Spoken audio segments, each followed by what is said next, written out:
Alright, ABO fam, we're going to continue our lens computation packet, and the lesson we're going to be tackling right now is power in a requested meridian. We're going to use our practice exercises on the opposing page and work through a couple of these practice examples. We are looking at a prescription for number 1 of -1 at 50 with a requested axis of 80. Step number 1 in determining a power in requested meridian is always to determine how far our given axis, that's the axis that's given to us as a part of the prescription, is from our requested axis. So in this particular question, they've asked us for an axis of 80. So they would like to know what the power is at the axis of 80. The first thing we'll need to determine is how far is our given from our requested. And when we do a little bit of math, 80 minus 50, we learn that this particular axis is 30 degrees away from our given axis. Now, the degrees away then are attached to a percentage. If we look at the previous page, and hopefully can get these memorized, we'll be able to see that if we are 0 degrees away, we are going to use 0% of the cylinder. When we are 30 degrees away, we'll be using 25% of the cylinder. When we are 45 degrees away, we'll be using 50% of the cylinder. When we're 60 degrees away, we'll be using 75%. And when we are 90 degrees away, we will use 100% of the cylinder. Again, on the left here, we can see these are the degrees away. And then on the right, we can see this is the percentage of the cylinder power that we are going to use as a part of our equation. Now, based on our earlier findings that we were 30 degrees away, we would say that we are then going to use 25% of the cylinder power. And when we do our math, 25% of that -1 cylinder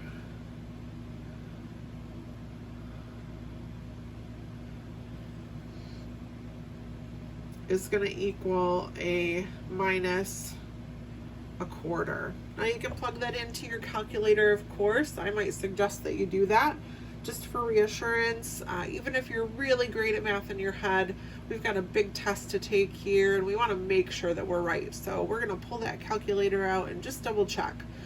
So you can use that percentage button on your calculator to determine what 25% of our -1 is. So we've covered step 1. That was determining how far away we were. We were able to tackle now step 2, which told us what the percentage of cylinder equaled, so -1/4. And then step 3 is the combining of that -1/4, or the percentage of cylinder, with the sphere power in the prescription. So we can see that in our prescription, we are going to be adding our -1/4 to our -1. And when we do that, again, on the calculator, just for reassurance, we end up with a -1.25. And we would say that this is the answer. So we would say at axis 80. So a -125 at axis 80. So here's our answer.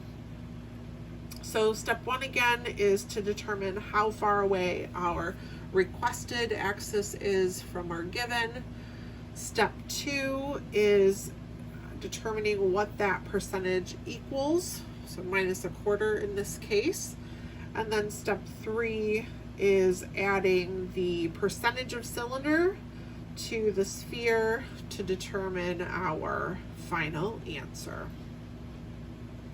Now, in this particular case, we were able to use our standard percentages here on the side. However, I would like us to tackle question 5 or example 5 because this one can get a little tricky. So let's clear our screen off here and see if we can tackle that practice example number 5. So in number 5, we are working with a minus 1.25, minus 3,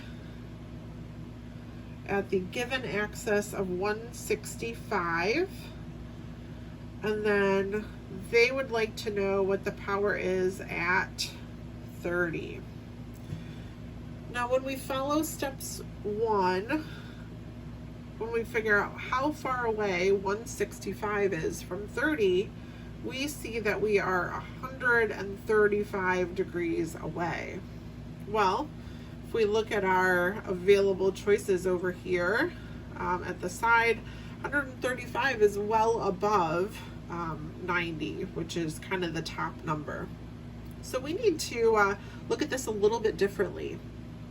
The way that we're going to be able to do that is to simply take whatever we have found, our too big number, and we're just going to take 180 and subtract what we've found. So 180 minus 135 equals 45 degrees.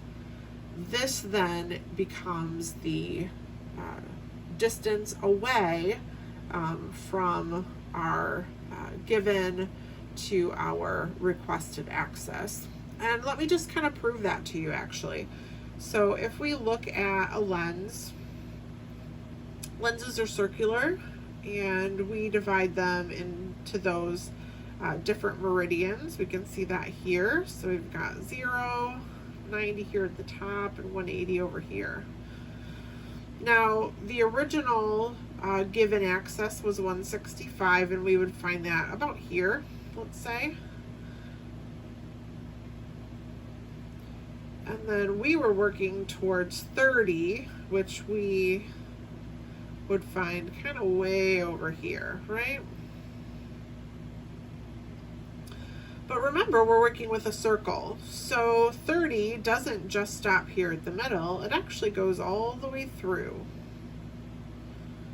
So instead of being 130 degrees away by traveling the long way, we can actually travel the short way and be 45 degrees away. So this is how our math equation works here. So we're going to use 45 degrees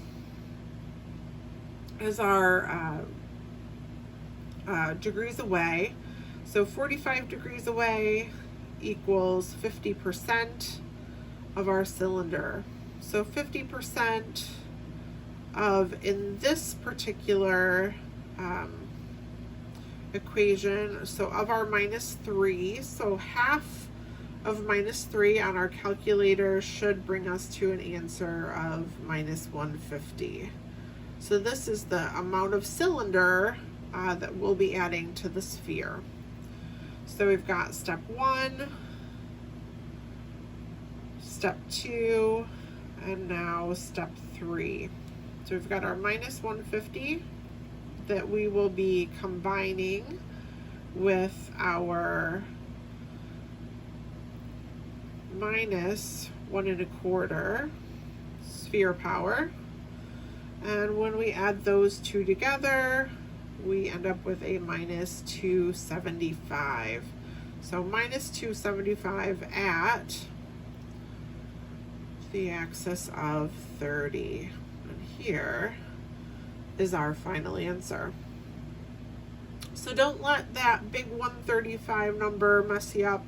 Just remember 180 minus whatever number you came up with is going to equal that degrees away, and then we'll be able to plug those right into our equations over here, and we will be all set to go. So again, Our answer for example number 5 should be a minus 2.75 at 30.